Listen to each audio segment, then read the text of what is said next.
कहाँ से शुरू हुई राम कथा? तो कहा प्रयागराज से, जहाँ गंगा यमुना सरस्वती की धारा है, उसी जगह एक महात्मा रहते हैं जिनका नाम है भारद्वाज। क्या नाम है? भारद्वाज मुनि बसहि प्रयागा, जिन्हि राम पद अति अनुरागा। एक महात्मा है, नाम है भारद्वाज। प्रयागराज में उनकी कुटिया है। जब जब महाकुंभ लगता है तब तब संत महात्मा ऋषि मुनि उनके आश्रम में आते हैं। सत्संग होता है, कथा होती है, कल्पवास करते 1 महीने तक। और जब कल्पवास करके सब ऋषि महात्मा चले जाते हैं, फिर ये अपनी साधना में लीन हो जाते। एक बार पूर्ण महाकुंभ लगा प्रयागराज में, जैसे इस वर्ष लगा है 144 वर्षों बाद। और ऐसे ही पूर्ण महाकुंभ जब लगा, अर्ध कुंभ आता है 6 वर्षों में, और पूर्ण कुंभ आता है 12 वर्षों में। कुंभ तो हर साल आता है, पर 6 साल पूरा होता है तो अर्ध कुंभ लगता है। माघ के महीने में सूर्य जब मकर राशि में प्रवेश करते हैं, माघ मकर गत रवि जब होई, तीर्थ पति ही आव सब कोई। उस समय मकर संक्रांति का पर्व जब शुरू होता है, भगवान जब उत्तरायण होते हैं, तब हर वर्ष कुंभ में महाकुंभ का मेला लगता है। लोग स्नान करने जाते हैं, कथा सुनने जाते, दान करने जाते हैं। लेकिन जब ये कुंभ होते होते 6 वर्ष के पूर्ण होते हैं, तब अर्ध कुंभ होता है। और जब यही कुंभ होते होते 12 वर्ष पर लगता है, 12वां वर्ष जब आता है, तो ये महाकुंभ लगता है। और ये महाकुंभ जब 12 बार आके निकल जाता है, 12 वर्षों का 12 बार महाकुंभ जब पूर्ण हो जाता है, तो 144 वर्षों में पूर्ण महाकुंभ आता है महाराज, जो इस बार लगा हुआ है। 12 महाकुंभ बीते हैं तब पूर्ण महाकुंभ आया है। तो जब जब होता है तब तब महात्मा आते। एक बार महाकुंभ का मेला लगा, संत महात्मा ऋषि मुनि पधारे, गंगा यमुना सरस्वती में स्नान किया, दान किया, कथा सुनी, सत्संग किया, कल्पवास किया। 1 महीना बीत गया। 1 महीना बीतते ही सब महात्मा अपने अपने घर जाने लगे। अपनी अपनी कुटिया, अपनी अपनी गुफा से, कंदरा से, जो जहाँ से आए थे सब वहाँ जाने लगे। आप देखिए, महाकुंभ लगते ही इतने साधु संत वहाँ प्रकट हो जाएंगे, इतने नागा साधु आ जाएंगे, पूरा प्रयागराज भरा पड़ा साधुओं से, आप कल्पना नहीं कर सकते। लेकिन जैसे ही कुंभ बीतेगा ना, आप देखोगे सारे साधु गायब हो जाएंगे। ये कहाँ से आते और कहाँ से जाते पूरे साल कोई खबर नहीं पाता। पूरे वर्ष कोई उनकी खबर नहीं पाता, आपको दर्शन नहीं होंगे। लेकिन जैसे ही महाकुंभ शुरू होगा, न जाने कहाँ कहाँ से इतने नागा साधु, इतने महात्मा निकल करके आ जाते महाराज। और हर साल यही होता है। तो ऐसे ही हुआ, जब सब महात्मा जाने लगे भारद्वाज जी के आश्रम से, सबको विदा कर दिया। अंत में एक महात्मा बचे, जिनका नाम है याज्ञवल्क। क्या नाम है? याज्ञवल्क मुनि परम विवेकी, भारद्वाज राखे पद टेकी। भारद्वाज जी ने चरण पकड़ लिया और रोने लगे। बोले, बाबा आपकी कुटिया में हमने कल्पवास किया, 1 महीने तक हम रहे, सत्संग हुआ, कथा हुई, सब चले गए, सबको विदा कर दिया, कुंभ का मेला समाप्त हो गया। अब हम भी जाना चाहते, पर आप हमारे चरण पकड़ के रो रहे। और अत्यधिक भाव में जब किसी को व्यक्ति रोकना चाहता है तो वो सामने खड़े होकर रोता है, कह नहीं पाता है कि रुक जाओ, तो आंखों से आंसू बहते, मानो वो आंसू ही कहते रुक जाओ। आप जिस प्रकार मेरे चरण पकड़ के रो रहे हैं, इसका अर्थ तो यही कि आप मुझे रोकना चाह रहे हैं। पर क्यों? सब महात्मा साधु चले गए, हमें क्यों रोकना चाहते हो? हमें भी जाना है। दोनों हाथ जोड़ के कहा, हे महात्मन, हे ऋषिवर, मेरे मन में एक प्रश्न है। क्या प्रश्न है? मैं इस प्रयागराज में रहता हूँ, सत्संग करता हूँ, कथा सुनता हूँ, लेकिन फिर भी मेरे मन में एक प्रश्न बना रहता है, क्या राम कौन है? देखने में, सुनने में एक छोटा सा ही शब्द है ना, राम कौन है, पर ये प्रश्न तो इतना बड़ा है कि इस एक प्रश्न पर राम कौन है, महाराज पूरी राम कथा सुना दी। राम कौन है? क्या जिस राम को मैं जानता हूँ वही राम है? सारे जगत में राम की पूजा होती है, महादेव राम राम करते हैं, राम की कथा होती है, क्या वो दूसरे राम हैं कि जिन राम को मैं जानता हूँ वही राम है? याज्ञवल्क्य जी मुस्कुराए, अच्छा पहले आप बताइए ना, आप कौन से राम को जानते हैं, पहले ये बताइए। तब कहा, एक राम अवधेश कुमारा, दिनकर चरित विदित संसारा। एक राम अवधेश कुमारा, दिनकर चरित विदित संसारा। नारी बिरह दुख लहे ओ अपारा, नारी बिरह दुख लहे ओ अपारा। भय रोष रन रावण मारा, भय रोष रन रावण मारा। भय रोष रन रावण मारा। भय रोष रन रावण मारा। महाराज, जिन राम को मैं जानता हूँ वो राम दशरथ के बेटा हैं, और यदि आप कहते हो कि उन्हीं राम की जगत में पूजा होती है, तो मुझे कोई बड़ी बात तो नहीं दिखाई दे रही। क्यों? पिता का वचन मान के जंगल गए, एक राक्षस ने, रावण ने पत्नी का हरण किया, राम ने रावण का वध किया, सीता को लेकर अयोध्या वापस आ गए। बस इतनी सी राम कथा है। तो क्या बस इसी कारण से राम की सारी दुनिया में पूजा होती है, या कोई और राम है? एक राम दशरथ को बेटा, एक राम घट घट में लेटा, एक राम भरत जी के भाई, एक राम जनक के जमाई। अब इसमें से कौन से राम की पूजा होती है, बस यही बता दो, राम कौन है। याज्ञवल्क्य जी महात्मा जी बड़े मुस्कुराए और मुस्कुरा के कहा, भारद्वाज, हमें लगता है कि तुम कहना चाहते हो कि आप हमें राम कथा सुनाइए, पर डायरेक्ट नहीं बोल रहे, इनडायरेक्ट बोल रहे। डायरेक्ट नहीं बोल रहे, इनडायरेक्ट बोल रहे, सीधा सीधा नहीं कह रहे हो राम कथा सुना दो। ये घुमा घुमा के दशरथ का बेटा, भरत का भाई, जनक का जमाई, घुमा घुमा के बोल रहे हो। ये बात आई कहाँ से? बोले महाराज, जो भी हो, आप जो समझ रहे हो, पर मैं तो जानना चाहता हूँ राम कौन है, राम कौन है। अभी जैसे महाकुंभ की तैयारी थी ना, कि महाकुंभ में इतने लोग आएंगे, तो योगी जी ने व्यवस्था किया कि चलो महाकुंभ में इतने लोग आएंगे। महाकुंभ की तो तैयारी थी, पर लोगों के दिमाग में क्या आया कि अयोध्या और काशी भी आउट ऑफ कंट्रोल हो गया।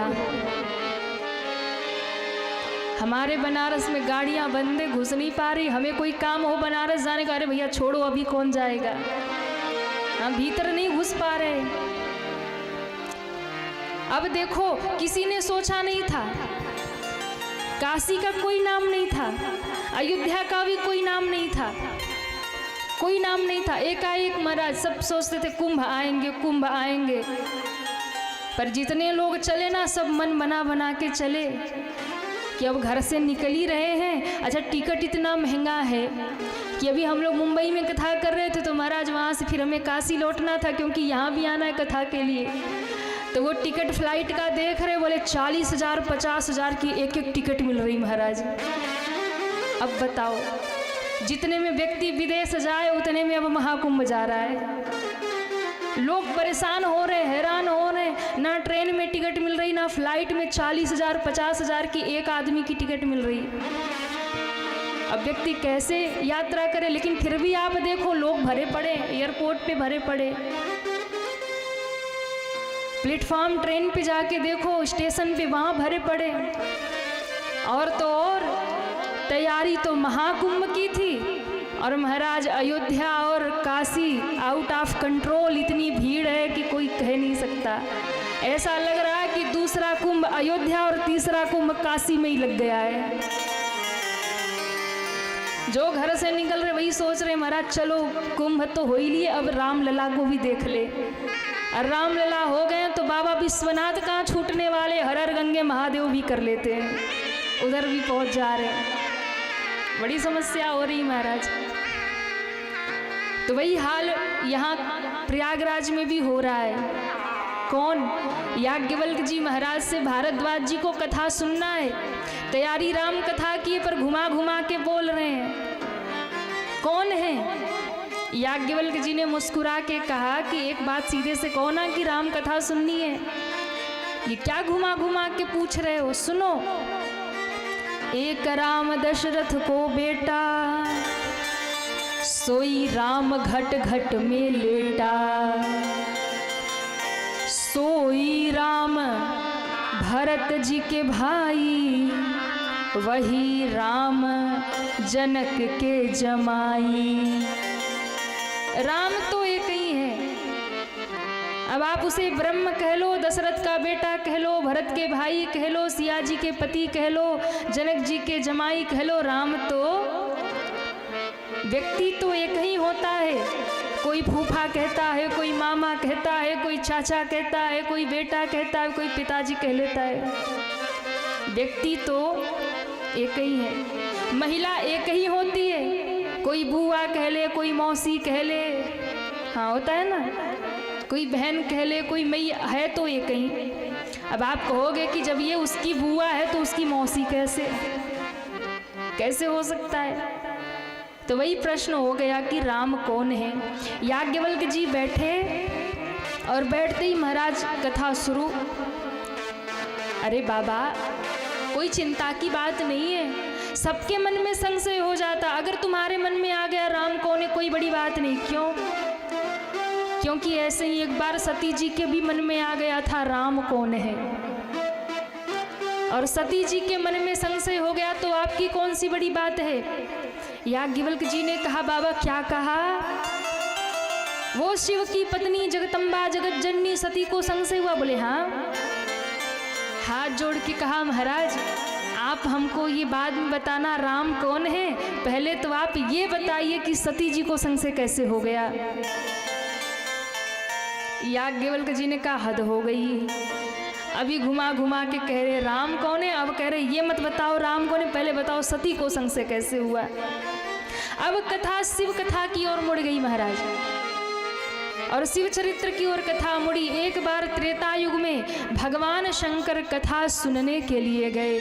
एक बार त्रेता युग माही, एक बार त्रेता युग माही, शंभु गए कुंभज ऋषि पाही, शंभु गए कुंभज ऋषि पाही, संग सती जग जननी भवानी, संग सती जग जननी भवानी, पूजे ऋषि अखिलेश्वर जानी, पूजे ऋषि अखिलेश्वर जानी, अखिलेश्वर जानी, अखिलेश्वर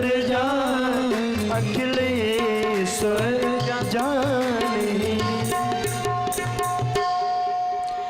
बार त्रेतायुग में भगवान शंकर कथा सुनने गए। कहाँ गए? तो कुंभज ऋषि के आश्रम में गए। अच्छा, गए तो कैसे गए? संग सती जग जननी भवानी, पूजे ऋषि अखिलेश्वर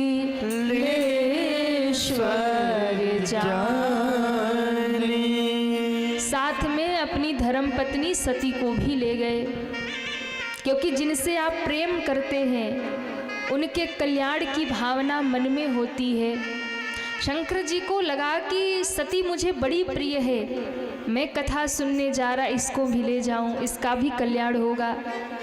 अब शंकर जी लेके तो आ गए, पर सती जी के मन में थोड़ा सा संशय हो गया, क्योंकि जैसे ही आश्रम में पहुंचे तो कुंभज ऋषि ने दौड़ करके शिव और सती को प्रणाम किया। शंकर जी ने कहा, हे ऋषिवर, हम कथा सुनने आए, हमें कथा सुनाओ। अहो भाग्य हमारे, महादेव हमारे द्वार पधारे। व्यासपीठ लगा करके विराजमान करके महादेव को विराजमान किया, आसन दिया। कुंभज ऋषि कथा सुनाने लगे। शंकर जी बैठे थे, बगल में सती जी भी बैठी थी। सती जी के मन में होने लगा, अरे इन बाबा को कुछ आता जाता नहीं है। क्यों? ये तो हमको देख के पहले ही प्रणाम कर रहे थे, और ये भयभीत हो गए कि स्वयं शंकर जी कथा सुनाने आए, इनको कुछ आता जाता नहीं, इसलिए उल्टे हमको ही प्रणाम कर रहे थे।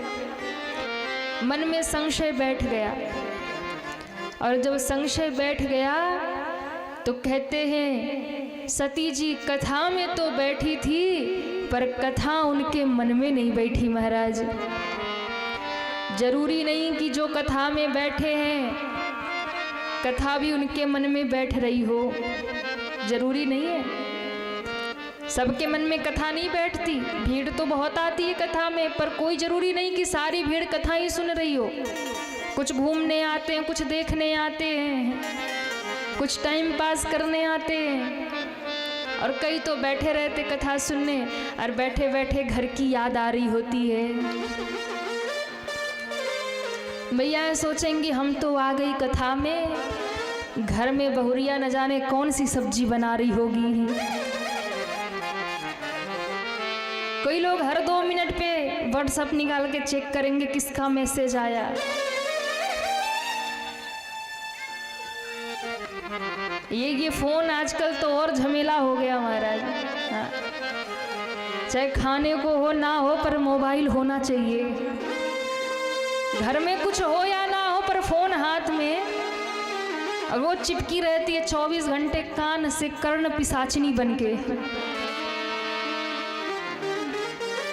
ये बड़ा खराब समय है मोबाइल फोन वाला।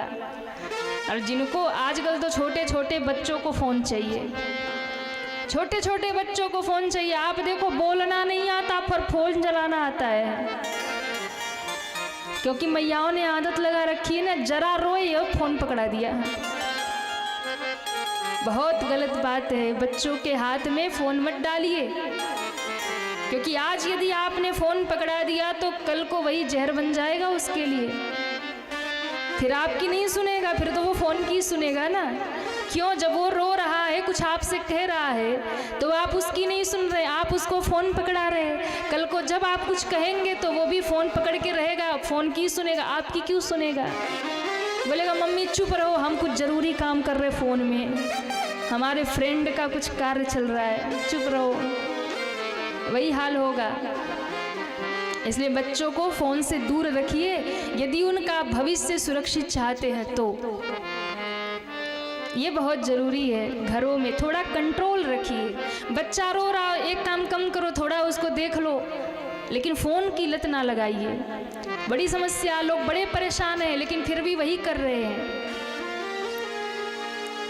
तो शंकर भगवान के बगल में बैठी, कथा तो चल रही थी, पर सती जी ने सुना नहीं।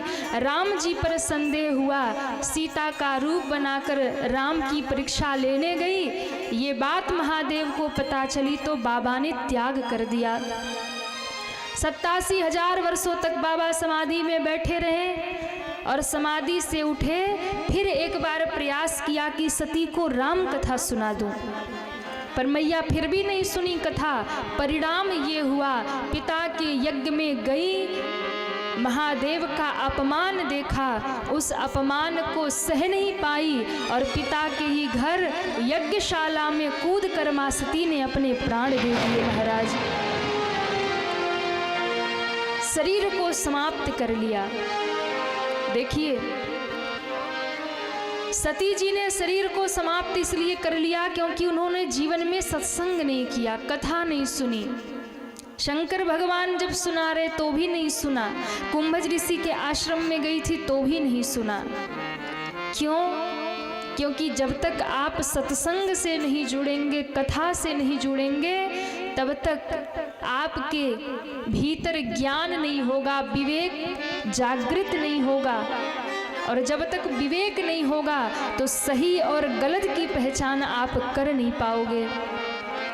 इसलिए बहुत जरूरी है जीवन में सत्संग, कथा। ये आपको बचा के रखती है, ये आपको हर परिस्थिति में रास्ता दिखाती है महाराज।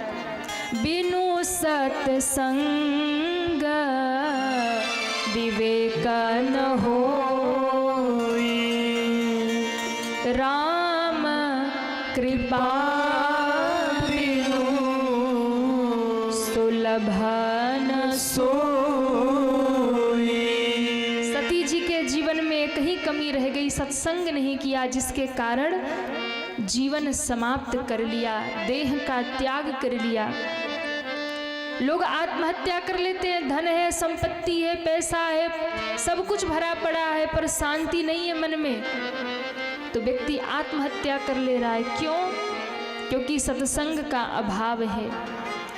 और जो सत्संगी होगा, आप देखना, ये सत्संग आपको किसी भी जीवन में, किसी परिस्थिति में आप रहिए, यदि आप सत्संग से जुड़े हैं, संत से जुड़े हैं, कथा से जुड़े, ये आपको बचा लेगा महाराज। कई बार लोग आते हैं और कहते हैं, महाराज ऐसा समय आया था ना, हमें लगता था हम कुछ कर लें, जीवन समाप्त कर ले, लेकिन जब से आपकी कथा सुनी और कथा में सुनते सुनते जो भी उलझने थी धीरे धीरे समाप्त हुई और हमारे प्राण बच गए, हमारा जीवन बच गया। ये सत्संग का प्रभाव है महाराज, जो आपकी बुद्धि परिवर्तित कर देती है। सती माँ ने देह का त्याग किया और बाबा कहते हैं, मरते समय एक अच्छा काम कर लिया। क्या? भगवान विष्णु से वरदान मांग लिया था, अगले जन्म में यदि मेरा अवतार हो तो पति के रूप में मुझे केवल और केवल महादेव ही प्राप्त हो। वरदान मांग लिया था, जिसके कारण सती जी का अगला जन्म हो गया। ते ही कारण ही मां गिर गृह जाई, ते ही कारण हिम गिरि गृह जाई। जनमी पार्वती तन पाई, जनमी पार्वती तनु पाई। जनमी पार्वती तनु पाई, जनमी पार्वती तनु पाई। समाचार सब नारद पाए, समाचार सब नारद पाए। कौतुक ही गिरे गेह सिधारे, कौतुक ही गिरि गेह सिधारे। गिर गेह सिधारे।